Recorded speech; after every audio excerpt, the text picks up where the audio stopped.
अब हम डिस्कस करेंगे क्वेश्चन नंबर 10 को। इसमें पूछा है लोहे को जंग से बचाने के लिए 2 तरीके बताइए।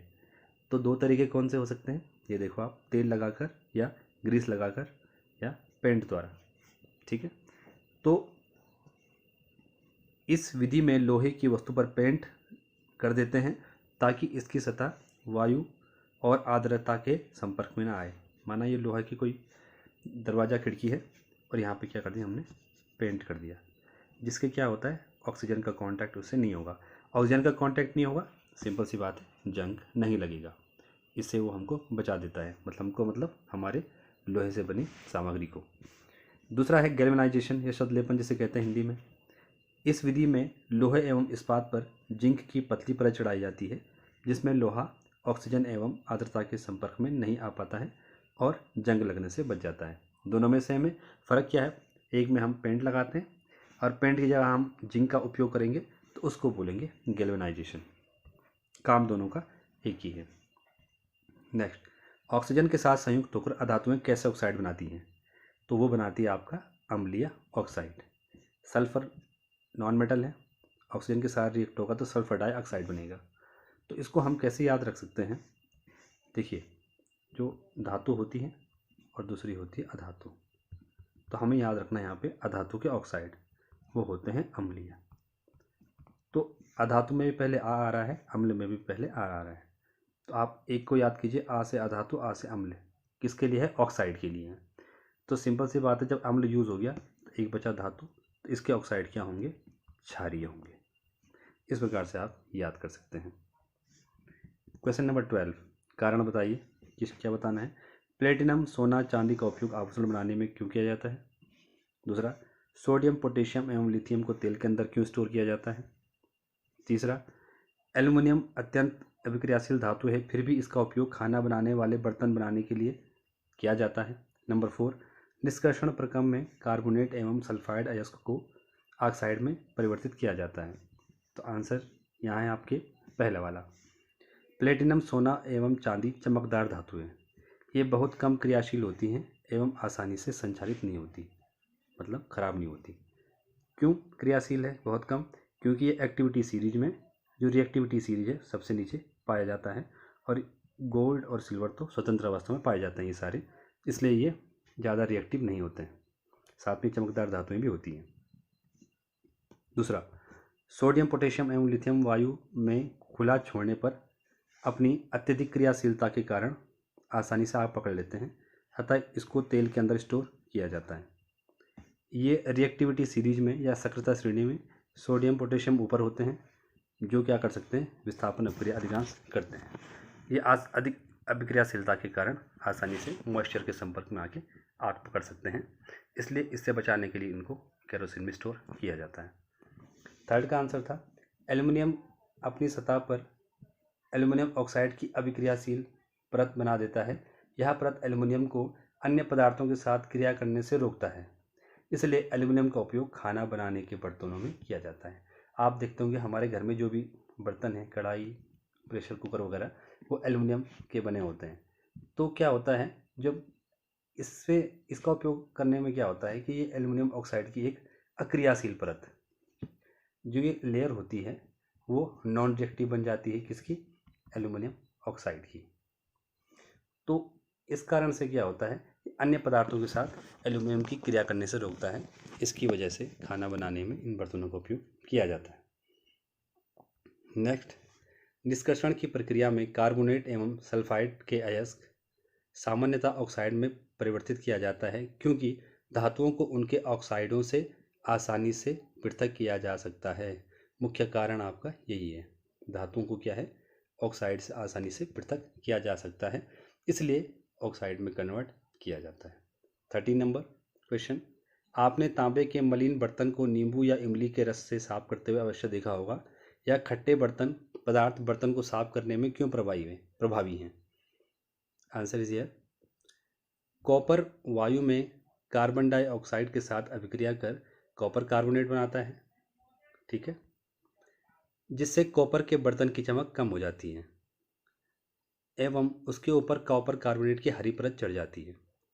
लेमन या इमली में सिट्रिक एसिड होता है, जो क्षारीय कॉपर कार्बोनेट की परत को डिसॉल्व करके उदासीन कर देता है।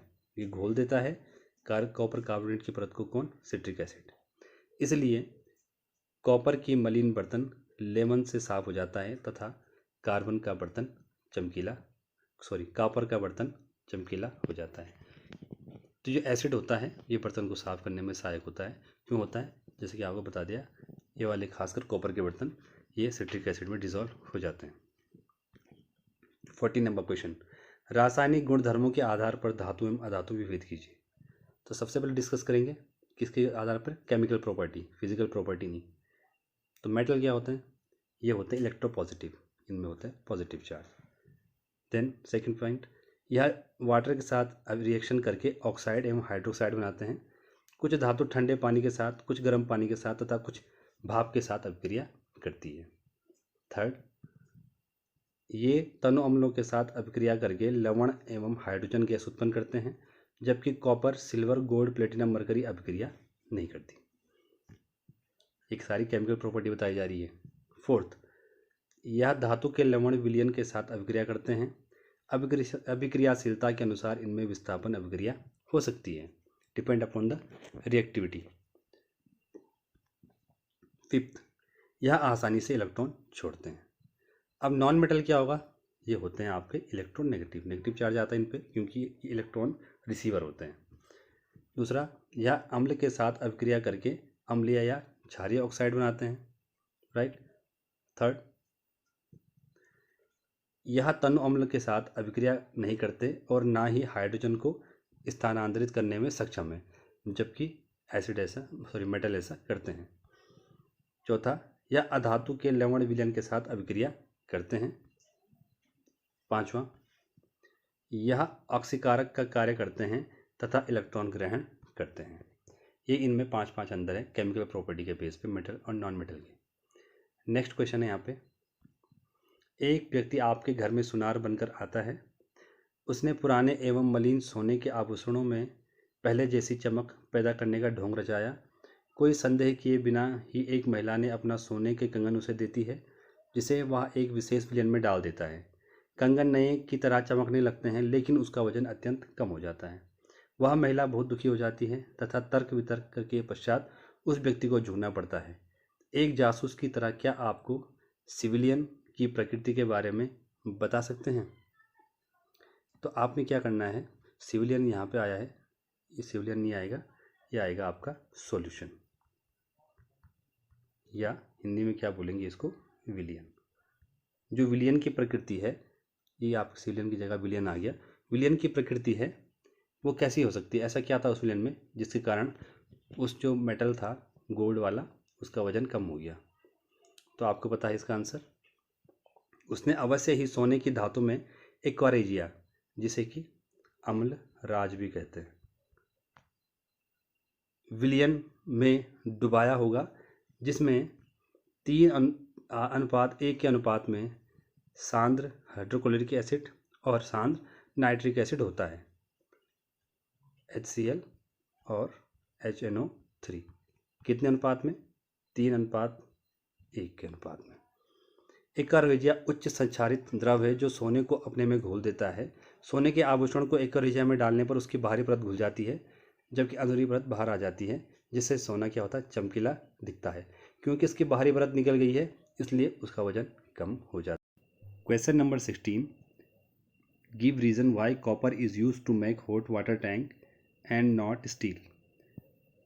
मतलब गर्म पानी के टैंक बनाने में कॉपर का उपयोग क्यों किया जाता है, जबकि स्टील का नहीं किया जाता? स्टील क्या है? एक एलॉय ऑफ आयरन, मतलब लोहे का एक अयस्क है। तो आंसर है इसका, कॉपर ठंडे, गर्म या भाप के साथ अभिक्रिया नहीं करता। ठंडा पानी हो, गर्म पानी हो या वेपर हो, उसके साथ रिएक्शन नहीं करता, जबकि लोहा वेपर के साथ रिएक्शन करता है। ठीक है, क्या करता है आपको पता है, ये इससे जंग लग सकता है लोहे में। यदि गर्म पानी के टैंक को स्टील से बनाया जाए तो लोहा तेजी से भाप के साथ अभिक्रिया करेगा, इसलिए गर्म पानी के टैंक को बनाने के लिए हमेशा कॉपर का प्रयोग किया जाता है, स्टील का नहीं किया जाता है।